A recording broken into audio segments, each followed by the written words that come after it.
Pues bien, ahora es momento de presentar al invitado del día de hoy. Él es Enrique Juárez Vera, es ingeniero civil egresado de la Universidad Nacional Autónoma de México.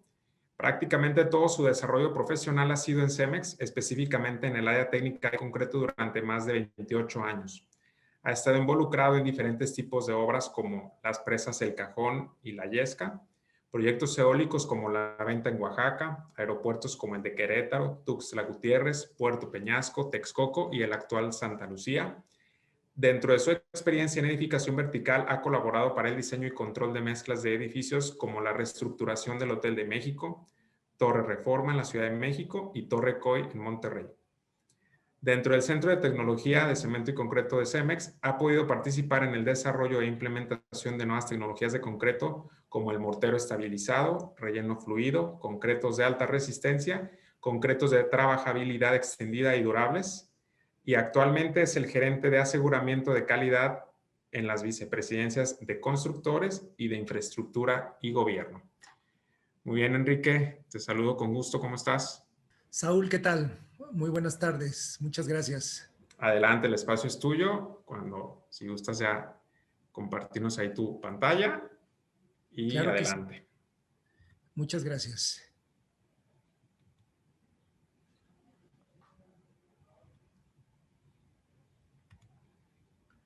Pues vamos preparando el material. Creo que ya está en la pantalla de todos ustedes. Correcto. Gracias, Enrique. Bueno, el tema del día de hoy, como le comentaba a Saúl, es diseño especializado de mezclas de concreto. Espero que a todos ustedes les dé alguna ayuda para este importante tema de hacer mezclas de concreto. Pues vamos a empezar con el tema porque el material que preparamos es bastante abundante. Espero que les interese y que les llame la atención. Pues miren, vamos empezando visualizando este tipo de estructuras que en todos nuestros momentos hemos observado que están hechos de concreto. Este concreto no podría estar en donde está en estos momentos si no tuviera un buen diseño de mezcla, un diseño que estuviera apropiado para las condiciones en las que se va a generar. Podemos decir que los concretos se ven iguales, pero realmente son todos diferentes, ¿no?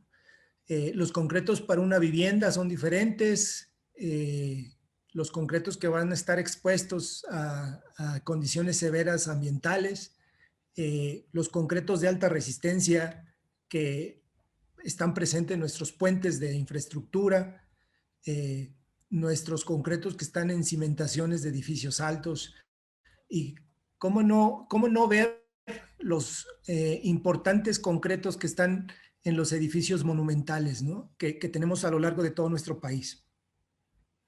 Pues miren, vamos a empezar con la primera pregunta del tema de diseño de mezclas, una pregunta obligada que necesitamos hacer para poder empezar a planear, plantear y estudiar cómo podemos entrarle a un diseño de mezclas.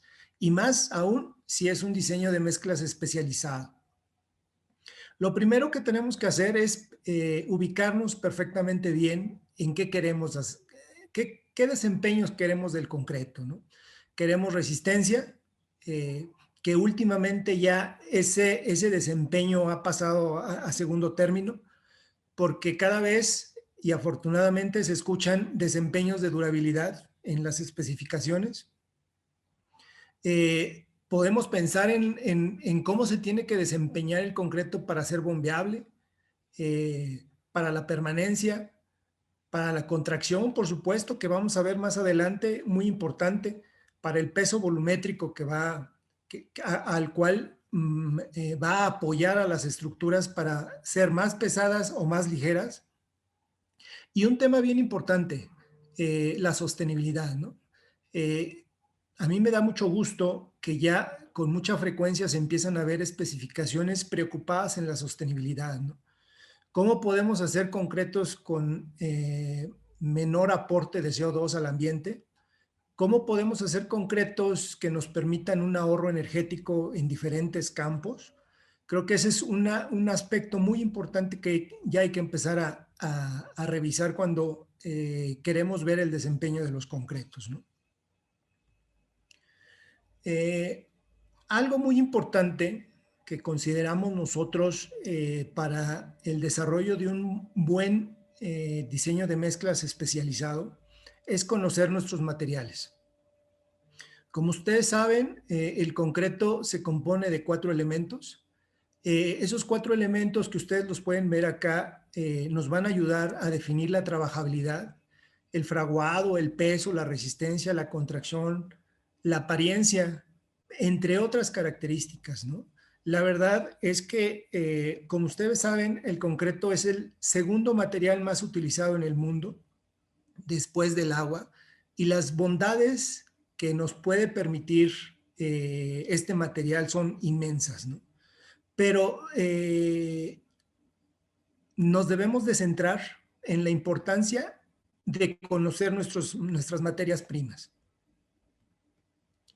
Importante para el tema de diseño de mezclas.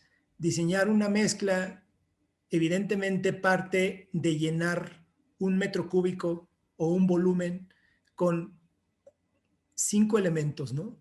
Agregados, cemento, aire, aditivos y agua, ¿no? Aquí resalto fuertemente el tema de los agregados finos y gruesos, porque son la parte mayoritaria en un diseño de mezclas. Y a veces no les, no les damos la debida atención a estos materiales para ejercer un correcto desempeño en los concretos, ¿no?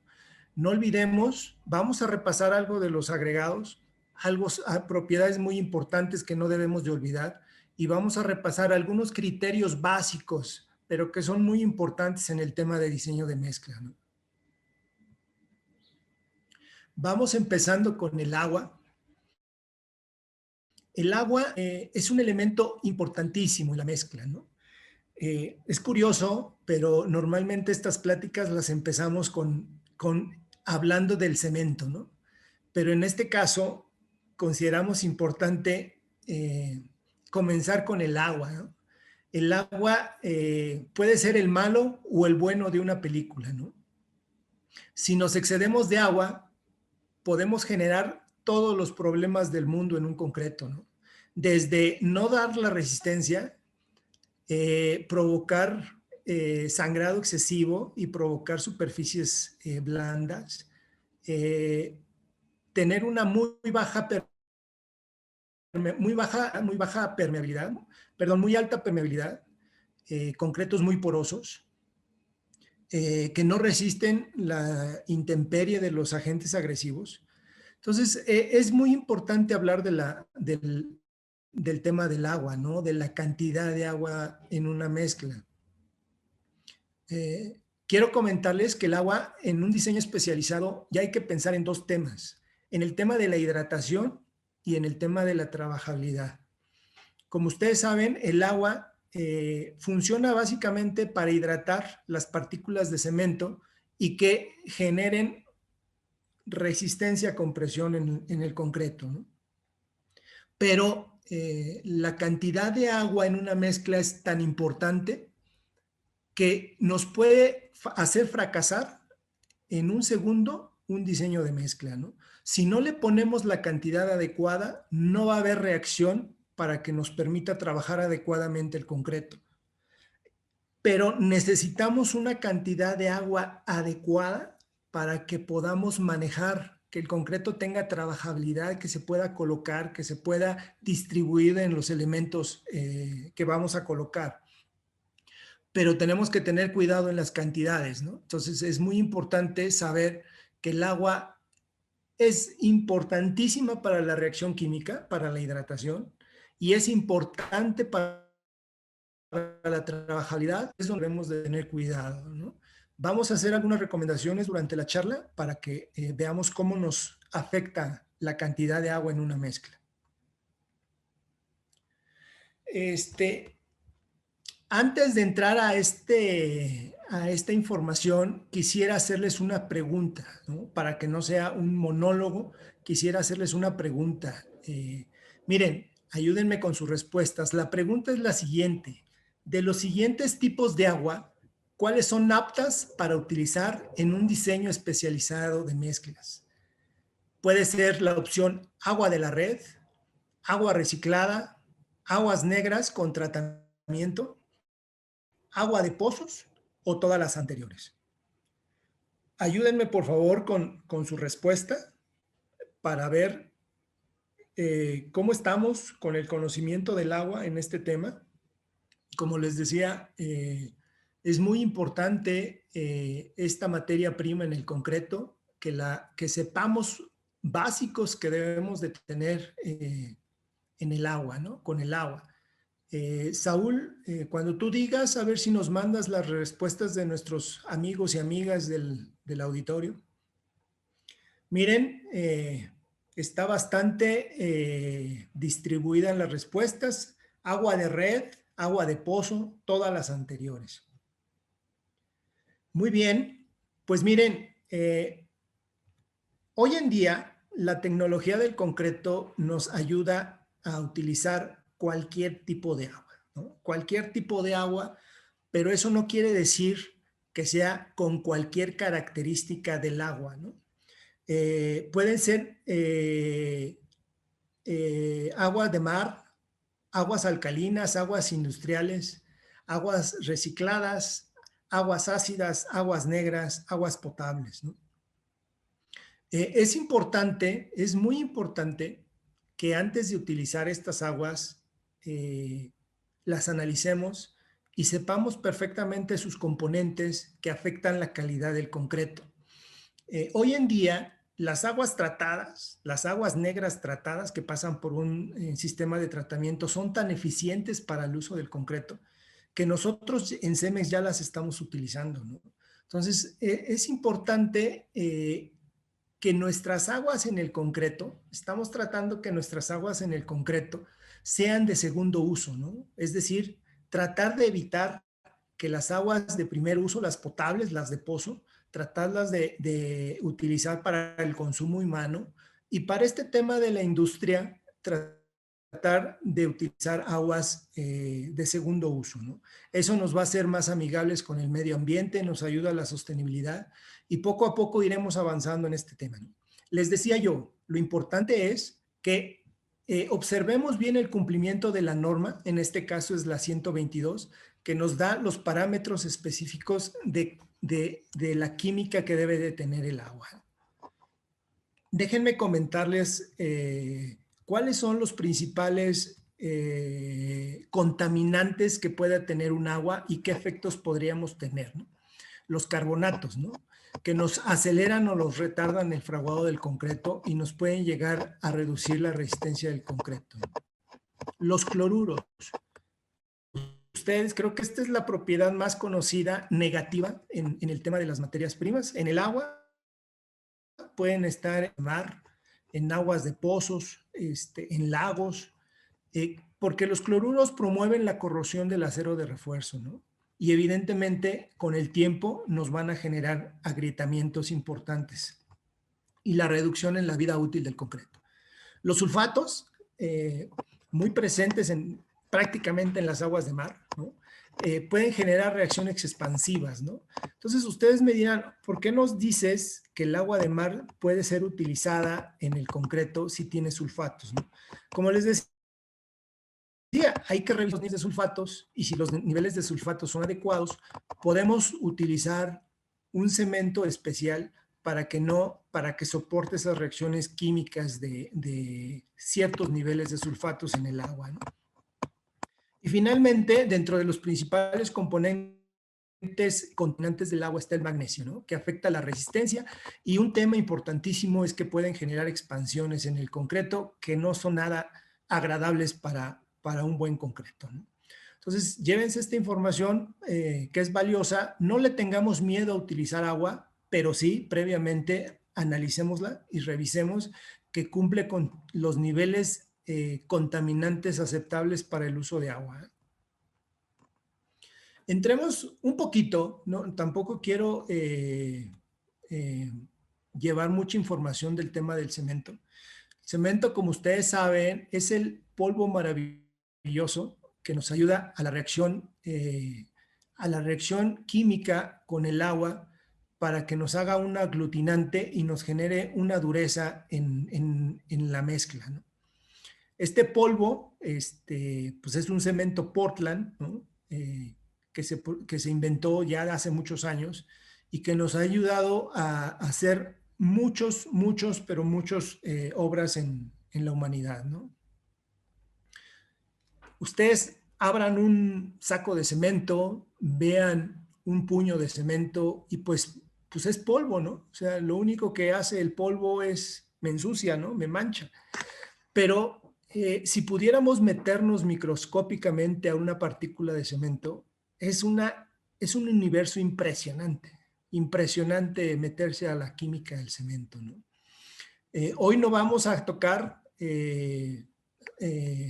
con profundidad estos temas, pero en una partícula de cemento están todos los componentes químicos que nos van a ayudar a que el concreto, en combinación con el agua y el cemento, se muevan de diferente manera. ¿A qué me refiero?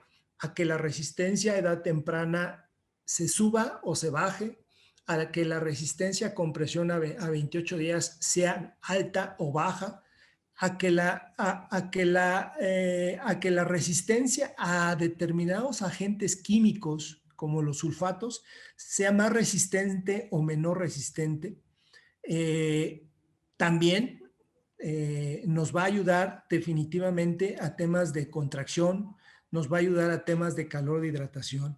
Entonces, toda esta pequeña partícula de polvo puede hacer esos diferentes comportamientos, ¿no? Podemos tener cementos con rápida, con resistencia a sulfatos, con baja reactividad álcali agregado, cementos de menor calor de hidratación, cementos blancos inclusive, ¿no? Todos estos ajustes en la química del cemento se hacen en la producción de cemento. Este es un resumen muy rápido de cómo se produce el cemento. Las materias primas, como ustedes saben, son las calizas combinada con algún tipo de arcillas que se van a la planta de cemento y se procesan en una molienda y después en un proceso de clinkerización en donde se someten estos materiales a altísimas temperaturas, 1450 grados, más o menos, generando estas partículas que les llamamos clinker, que después pasan por un proceso de molienda para dejarnos esta partícula de polvo, el que conocemos ya como cemento, que se combina con yeso principalmente para poder controlar el fraguado del mismo. De lo contrario, nuestros cementos tendría un fraguado instantáneo, ¿no? Entonces, estas mezclas interesantes de clinker más yeso nos da finalmente el cemento Portland. Como ustedes saben, es importante conocer cómo podemos almacenar nuestros cementos. La presentación clásica, práctica, son sacos de 50 kilos, aunque ya hay envases menores. Big bags con capacidad de 1,5 toneladas. Pipas de cemento de 30 toneladas o pipas dobles que nos dan unas 60 toneladas en un solo movimiento. Y contenedores ferroviarios en donde movemos cantidades importantes de cemento, ¿no? Que se mueven a los centros de distribución para el uso de todo el público en general, ¿no? Esta información es importante porque en ocasiones pensamos que la norma americana de cementos, ASTM, es compatible con la norma mexicana, la 414 de cementos. Es un poquito extraño cómo poder compararlos, pero más que comparación, más que una comparativa uno a uno, creo que hay ligeras semejanzas, ¿no? Los cementos americanos se especifican por composición química, ¿no? O sea, su composición química es la que regula la especificación de cemento, ¿no? El cemento tipo 1 tendrá ciertos niveles de propiedades químicas, el cemento tipo 2 cambiará y así sucesivamente, ¿no? Nuestra norma mexicana, perdón, desde mi punto de vista creo que es un poco más versátil, ¿no? Porque nos da desempeños en las estructuras, ¿no? Nos da niveles de resistencia variables que pueden ir desde el 20 hasta el 40. Nos dicen que podemos tener cementos ordinarios o cementos mezclados con puzolana, con caliza, con escorias, y nos dan propiedades específicas, ¿no? Que queremos que se comporten en el concreto, como la importante resistencia a sulfatos, la baja reactividad al caliagregado, el bajo calor de hidratación y la blancura en el cemento, ¿no? O sea, nuestras normas son por desempeño y podríamos sacar una semejanza, podríamos sin ningún problema, si llega una especificación a México de utilizar cemento tipo 2, creo que podemos tropicalizarla a la norma mexicana sin ser exactamente un cemento tipo 2 por la química, si la evaluamos como la química, ¿no? Creo que esto es importante que compartirlo con todos ustedes. Vamos a hablar un poco del tema de agregados. Les decía yo al principio que esta parte necesitamos voltearla a ver por la importancia que tiene para el desempeño de las mezclas, ¿no? Vamos a hacer un repaso rápido en el tema de mezclas para que veamos todas las características de los agregados y seguramente nos van a llevar a conocer un poquito más estos temas, ¿no? Entonces, podemos clasificar nuestros agregados por el tamaño, por el peso volumétrico, por su color, por su litología y por su método de fragmentación. Por su tamaño, como saben, la malla que divide gravas de arena es la famosa malla número 4. Todo lo que pasa a malla número 4 es arena y todo lo que se queda retenido en malla 4 es grava, ¿no? Aquí lo importante, marcamos también su peso volumétrico. Las diferentes tipos de gravas tienen diferentes pesos volumétricos, ¿no? Unos tendrán pesos volumétricos normales que oscilan entre 1900 y 2400 kilogramos por metro cúbico, agregados ligeros menores a 1900 kilogramos y agregados pesados arriba de 2400 kilogramos, ¿no? Cada uno de estos agregados nos ayudarán a desarrollar propiedades específicas en el diseño de mezcla especializado, si es que quisiéramos, por ejemplo, una cámara de radiación. En una cámara de radiación, pues el peso volumétrico del concreto que vamos a utilizar es relevante, tiene que ser alto y por tanto tendremos que utilizar agregados pesados, ¿no? Por ejemplo. Por su color, ¿no? Hoy que están tan utilizados los concretos arquitectónicos, por supuesto que el agregado contribuye al color. Sin el mármol blanco no podríamos hacer nuestros concretos totalmente blancos como los conocemos hoy, ¿no? Y con agregado locales o a lo mejor importados de alguna región, podemos dar texturas, colores a la apariencia del concreto, ¿no?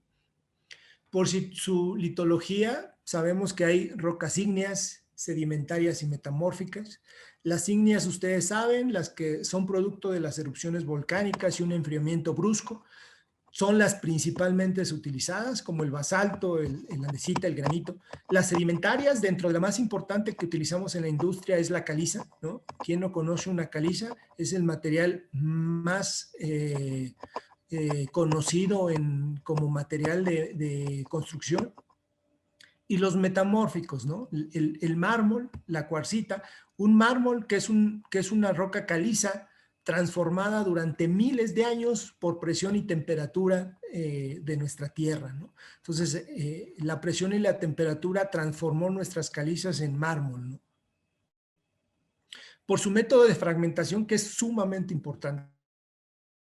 Los agregados triturados, ¿no? Que pasan por un proceso industrializado de fabricación, los agregados naturales que tal cual se pueden extraer de un río, de un playón, de un monte, se pueden utilizar pasándolas por una criba. Agregados artificiales que cada vez se conocen más en la industria, Y agregados mixtos, ¿no? Mixtos entre triturados y naturales para mejorar las propiedades, para mejorar ciertas condiciones en determinadas mezclas, ¿no? Muy bien, pues hacemos un resumen de las principales características de los agregados que debemos de conocer antes de pensar hacer una buena mezcla, ¿no? Un diseño especializado de concreto. La densidad, claro que sí, la masa unitaria, la granulometría, la absorción, la humedad, la superficie específica y algunas pruebas especiales que se requieren para garantizar algunas propiedades en los agregados, ¿no? Pero déjenme me concentro un poquito en el tema de la granulometría. La granulometría, fíjense que a veces es extraño, pero cuando decimos de especificación del concreto 20 milímetros o 3/4, que es lo más común que tenemos en la industria, pensamos a veces que el material es solamente de un tamaño, ¿no? Por ejemplo, este tamaño que sería como de 3/4, ¿no? 20 milímetros. La realidad es que no. La realidad es que este tamaño, la especificación de 3/4 debe de contener tamaños inferiores. De lo contrario, tendríamos mezclas muy deficientes. Lo mismo con la arena. Si nosotros hacemos cribar un puño de arena, vamos a sacar diferentes tamaños de arena. Mientras mejor graduados estén los materiales, mientras tengamos diferentes cantidades de diferentes tamaños en las diferentes cribas, nuestra mezcla va a ser mejor. Y en este caso de concretos especializados, de mezclas especializadas, vamos a necesitar garantizar ciertas propiedades en los agregados que nos permitan tener un comportamiento adecuado en nuestros concretos. Miren la importancia de la granulometría y voy a hacer algunos énfasis en esto. Abajo, en esta parte de acá, tenemos diferentes tipos de agregados. Un solo tamaño, tamaños un poquito más mezclados y definitivamente tamaños donde han entrado de diversas dimensiones los agregados. Cuando queremos colocarles partículas de agua para hacer el volumen, nos damos cuenta que el agregado de un solo tamaño demanda mayor cantidad de agua. Y así sucesivamente hasta tener el recipiente en donde el material está perfectamente conglomerado, ¿no? Ha logrado una compacidad máxima que ni el agua llega a entrar, ¿no? Entonces, fíjense lo importante, si nosotros tenemos una granulometría deficiente con unos solos tamaños, vamos a necesitar más agua en la mezcla. Y si recuerdan, les decía yo, este tema de concretos especializados, necesitamos controlar el agua. Necesitamos que nuestra cabeza esté, ¿cómo le hago para utilizar la menor cantidad de agua posible para tener concretos de mayor desempeño? Miren ustedes, y aquí se los compruebo con información del ACI. Si nosotros nos fijamos, por ejemplo, en esta línea roja, en donde estamos comparando un concreto que lo queremos hacer de entre 150 y 175 milímetros, si utilizamos agregado de 37 milímetros, necesitamos 190 litros de agua. Pero si utilizamos agregado de 9.5 milímetros, necesitamos 243 litros de agua, ¿no? Mientras más pequeño sea el material, mayor cantidad de agua vamos a necesitar. Y fíjense, una primera consideración importante. Si yo tengo 216 litros de agua con 300 kilos de cemento para una relación agua-cemento de 0.72, para un consumo de agua de 243, necesito incrementar, para el tamaño de agregado de 3/4, necesito incrementar 37 kilos de cemento para conservar la misma relación agua-cemento y por ende la misma resistencia.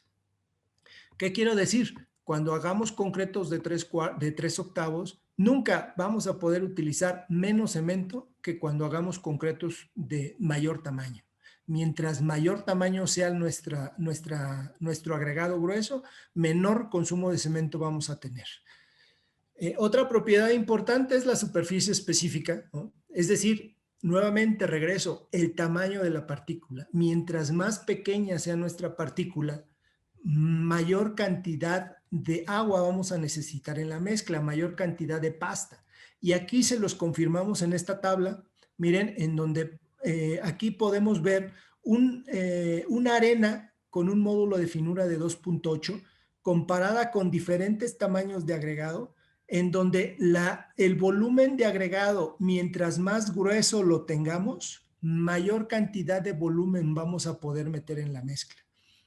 Repito, mientras más grande sea nuestro agregado, mayor cantidad de material vamos a poder tener en la mezcla, y eso es muy bueno porque vamos a cubrir superficie con arena y grava en lugar de cemento y agua, ¿no? Entonces, eso es una parte bien importante.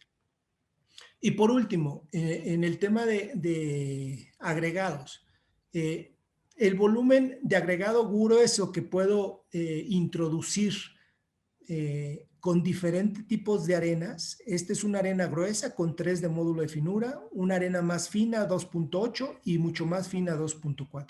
Mientras más fina sea la arena, yo voy a poder utilizar mayor cantidad de grava, ¿no? Entonces, estas combinaciones curiosas de tamaño de grava, tamaños de arena, nos van a poder permitir manejar un balance perfecto en la, repito, compacidad de las mezclas, ¿no? La capacidad que estos dos materiales van a tener por sí solos para lograr una mayor compacidad en la mezcla. Otro componente definitivamente es los aditivos, ¿no? Los aditivos son productos totalmente diferentes al agua, agregados al cemento, a las fibras, que son ingredientes químicos que nos van a ayudar al desempeño de ciertos concretos, ¿no? Rápidamente, para no olvidar y tener presente en un buen diseño de mezcla, que tenemos aditivos plastificantes, que tenemos aditivos acelerantes, reductores de agua y superplastificantes, ¿no? Los reductores de agua son los más utilizados para el mercado, para que tengamos buena resistencia a compresión. Los aditivos acelerantes son cuando urge acelerar la resistencia a compresión del concreto. Los aditivos retardantes son muy utilizados en climas cálidos. Cuando quiero y necesito que el concreto esté trabajable por mucho tiempo, también los utilizamos. Y los aditivos especiales, ¿no? Los aditivos especiales nunca olvidarlos, como la inclusión de aire, los exclusores de aire, los modificadores de viscosidad, ¿no? Vamos a comenzar con 3 criterios interesantes que quise yo comentarles a todos ustedes, y vamos a comenzar pidiéndoles a todos ustedes que piensen en un producto, que sepamos que va a funcionar después de 28 días. ¿Qué producto en el mercado hay que su garantía de calidad se puede generar una vez salido al mercado, colocado, y después de 28 días saber que va a funcionar? Piensen en qué otro producto diferente al concreto nos hace esa jugada, ¿no? De poder tener certeza en la resistencia a compresión, en la calidad de su resistencia a compresión de su producto después de 28 días. Cuando el edificio ya va en el 4º piso adelantado del día que yo hice el colado, ¿no? La verdad, cuando pienso en eso, no dejo de pensar en la importancia que tienen un buen diseño de mezcla.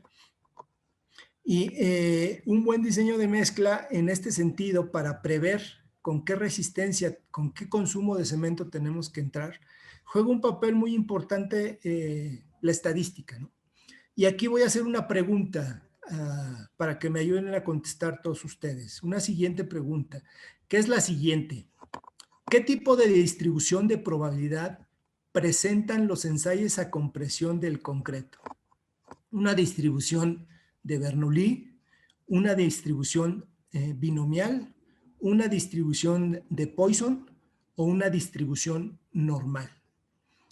Vamos a ver, piensen unos segunditos qué distribución probabilística es la característica típica del concreto, de la producción de concreto, en nuestro país y en el mundo, ¿no?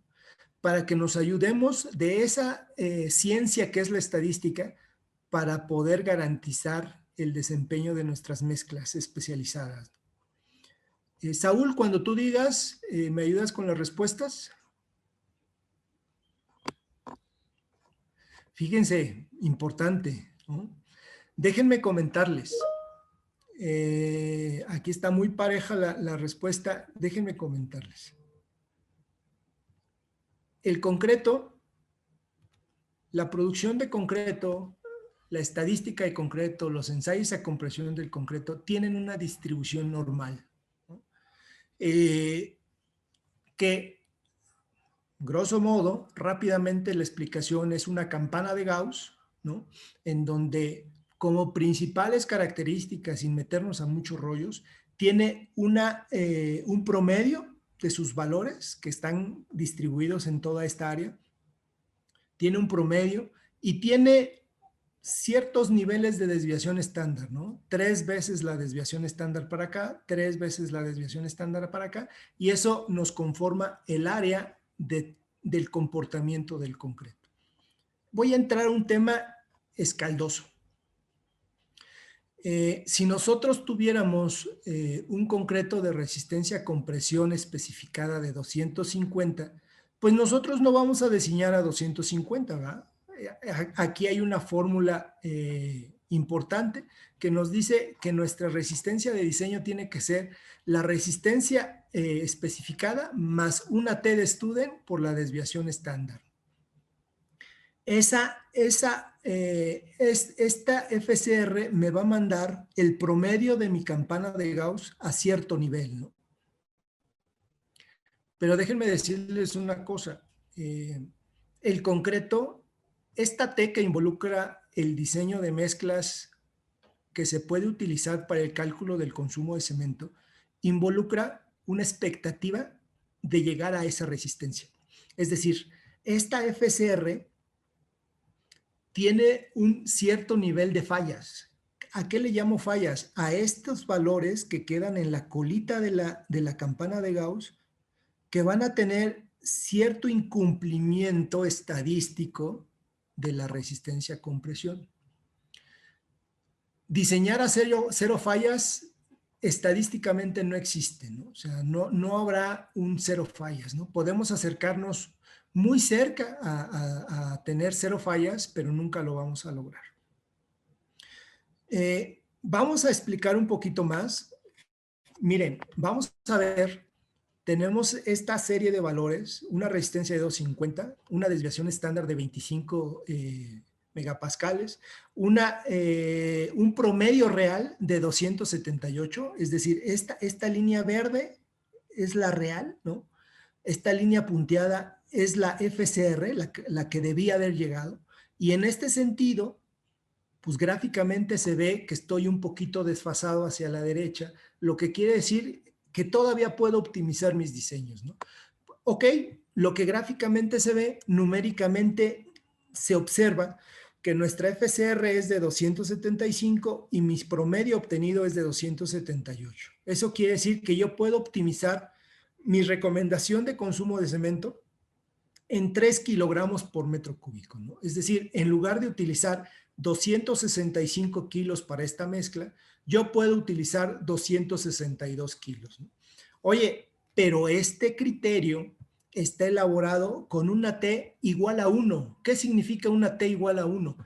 Una T igual a 1, aquí lo ven en la derecha, significa una expectativa de porcentaje por abajo de especificación del 16%. Es decir, de todas estas muestras, si hay 100 muestras dentro de esta campana de Gauss, 16 van a quedar por debajo. ¿no?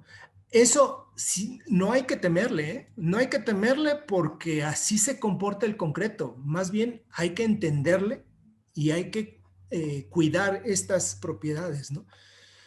¿Qué hacemos? Pues si queremos menos riesgos, podemos diseñar con una T de 1.28, que me dice una T de 0.28 debe andar por acá. Si extrapolamos debe ser 10% de fallas, es decir, el área que tenemos por este lado va a ser menor, va a ser solamente 10 de 100, por decir. Y aquí, por ejemplo, como estoy haciendo más estricto el cumplimiento, necesito cargar mi diseño hacia la protección. Entonces aquí me dicen que en lugar de quitarle cemento, le ponga yo 4 kilos por el solo hecho de tener mayor seguridad en mis diseños. Y finalmente, si queremos asegurarlo todavía más, ¿no? Una T, por ejemplo, de 1.44, nos va a dar 7.5% de fallas. Nuestra gráfica real la voy a tener que desfasar todavía más a la derecha, le voy a tener que poner más cemento para tener más resistencia y entonces mi consumo de cemento con el que yo voy a iniciar mi diseño de mezcla es 273 kilos. Este criterio estadístico es sumamente importante, ¿no? Por eso es que quería yo conversarlo como uno de los criterios para diseño especializado de mezclas. Mientras mayor precisión, tenemos que cuidar nuestra T de Student y elegir el valor deseado, ¿no? Para nuestras mezclas. Vamos a hablar rápidamente de concretos autoconsolidados, ¿no? Los concretos son, los autoconsolidados son los que se consolidan por su propio peso. ¿Cuáles son las recomendaciones de estas mezclas especializadas? Cuando salieron en México por primera vez los concretos autoconsolidados, autocompactables, la verdad era una problemática importante, ¿no? ¿Por qué? Pues porque la experiencia no la habíamos desarrollado y todas las recomendaciones prácticas pues no las conocíamos o no las entendíamos bien, ¿no? Yo lo que hoy les puedo compartir es algo que funciona perfectamente bien, ¿no? Estas recomendaciones del ACI 237 son importantísimas, ¿no? Y nos marcan principalmente temas de pasta, contenidos de relaciones agua-cemento entre 0.35 y 0.45. Oye, ¿podemos hacer concretos de 100 autocompactables? Lo dudo mucho, ¿no? O sea, necesitamos... Estas relaciones agua-cemento nos van a llevar a resistencias arriba de 300, 350, 400 kilogramos a 28 días.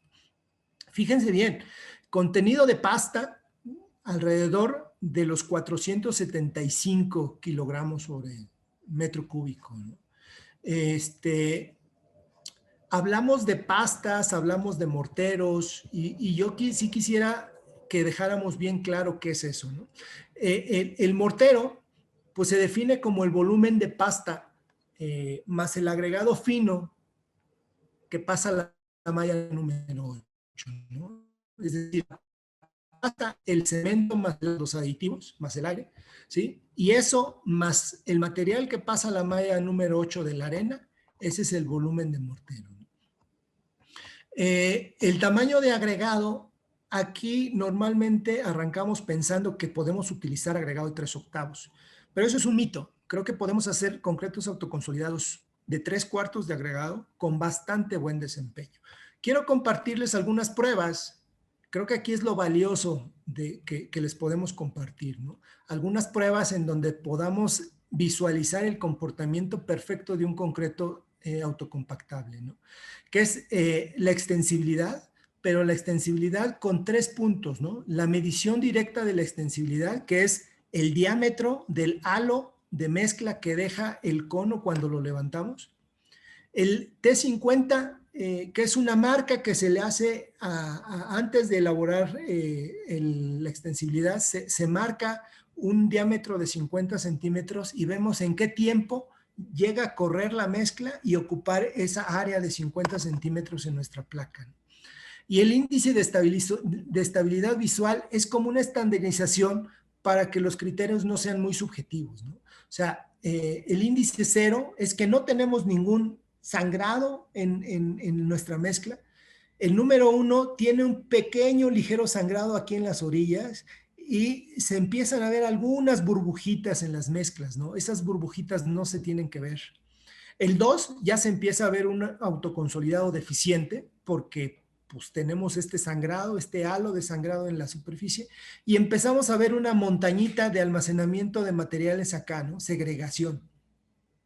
Y el 3, que definitivamente no nos va a funcionar, es un total sangrado, exceso de agua en la mezcla, en donde el material se queda segregado en la parte central del elemento, ¿no? Creo que estas son muy buenas recomendaciones para que se puedan visualizar. Y miren, esta es otra prueba, el anillo J, ¿no? Que se pone aquí en medio el cono, se le coloca concreto, se levanta y se ve la distancia, el diámetro que ocupó sin el anillo y con el anillo y se comparan esas dimensiones, ¿no? Obviamente el concreto, un buen concreto autoconsolidado, autocompactado, pues no va a perder prácticamente nada en esta obstrucción del elemento, ¿no? Un buen concreto puede perder entre 0 y 25 milímetros de diámetro respecto a la extensibilidad, ¿no? O sea, si el concreto se atora, no es un buen concreto, no es buena señal para el autoconsolidado. Aquí tenemos unas pruebas, la prueba del embudo en B, que también la hacemos, la llenamos y medimos el tiempo en el que el material se sale del cono, ¿no? Aquí tengo unos problemillas para poder visualizar el video. Este es un videíto que les teníamos, pero creo que no funcionó, una disculpa. Y bueno, finalmente esas pruebas son importantes para definir cómo visualizar un buen concreto autoconsolidado, ¿no? Los concretos autoconsolidados, pues los podemos ver hoy, nos ayudan muchísimo en los concretos arquitectónicos. Los podemos ver en concretos prefabricados, los podemos ver en los concretos de grandes edificios con altas resistencias, ¿no? Esa es la nueva tecnología de los concretos autoconsolidados. Finalmente voy a hablar rápidamente de los concretos de pisos, que pareciera que son los más fáciles de construir, pero como diseño de mezcla son de los más complicados de hacer, ¿no? Porque en estado plástico tenemos algunas limitantes como usos de materiales, pudieran ser regionales o importados. Necesitamos tener la máxima compacidad, una trabajabilidad adecuada, un contenido de pasta adecuada, una permanencia adecuada, un tiempo de fraguado adecuado para el proceso, sin exceso de sangrado. Que en endurecido tengamos una resistencia a la abrasión suficientemente óptima para el uso que se le va a dar al piso, una resistencia al impacto, una resistencia a la flexión, una contracción baja y un alabeo mínimo, ¿no? ¿Cómo lo logramos? Con el control de la granulometría. Esto es importantísimo en los pisos. Si no controlamos nuestra granulometría, nuestro diseño de pisos va a ser un fracaso. Y no lo digo yo, o sea, lo dice mucha bibliografía, ¿no? Los términos como factor de trabajabilidad y factor de grosura, que involucran términos de valores granulométricos de nuestros materiales, desde gravas hasta arenas, es muy importante, ¿no? Esta gráfica de factor de trabajabilidad y factor de grosura es sumamente importante que quede ubicada en esta zona, ¿no? En una zona adecuada en donde tengamos el mejor desempeño del concreto. Ni que se nos segregue, ni que sea muy fino, ni que sea muy grueso, ¿no? Si se nos sale de esta zona, podemos tener serios problemas en el concreto de pisos. Y una de las cosas que tenemos que controlar es la granulometría de nuestros materiales. Esta gráfica de 45 nos permite visualizar el buen o mal desempeño de nuestros concretos. Nos dice qué tan consolidado va a estar nuestra arena y nuestra grava, lo que les decía al principio. Por ejemplo, esta grava nos permite solamente una relación grava-arena de 2, pero la grava no está perfectamente bien consolidada. Nuestra mezcla no se va a ver bien en la vida real. Hacemos una corrección en las cantidades de materiales, en la arena y en la grava, pudiéndolas mezclar y tenemos un eficiente comportamiento, ¿no? Mientras más, mejor graduación tengamos de nuestros... Finalmente, solamente recordarles a todos ustedes un rápido ejercicio de diseño de mezclas. Recuerden, hacer esto es lo más sencillo. Lo más complicado es hacer que las pruebas que les comenté demuestren el correcto desempeño del concreto, ¿no? En un diseño de mezcla vamos a poner los componentes con su densidad y vamos a ir colocando las cantidades que van saliendo de las propuestas que vamos poniendo. En este caso, cemento, grava, arena, agua, aditivos, y nos va a dar cierta masa unitaria, ¿no? Y solamente recordarles que tenemos que verificar el volumen, ¿no? Recuerden que las cantidades dividido entre la densidad me va a dar el volumen. Y lo importante es que siempre estemos entre 1000 y 1010 litros, ¿no? O 990 y 1010 litros. Esta parte es bien sencilla, ¿no? No olviden que la densidad, la masa entre la densidad nos va a dar el volumen y siempre tenemos que controlar que estemos dando 1000 litros, ¿no? No olvidar que nuestras mezclas tienen que ser elaboradas en laboratorio para garantizar su desempeño, ¿no? No podemos surtir una mezcla sin antes ponerla en nuestro laboratorio y validar que nuestro diseño de mezcla sea el desempeño que estábamos buscando, ¿no? Pues eso es lo que tengo por compartir el día de hoy con ustedes. Espero que les haya interesado esta charla. Pues muchas gracias.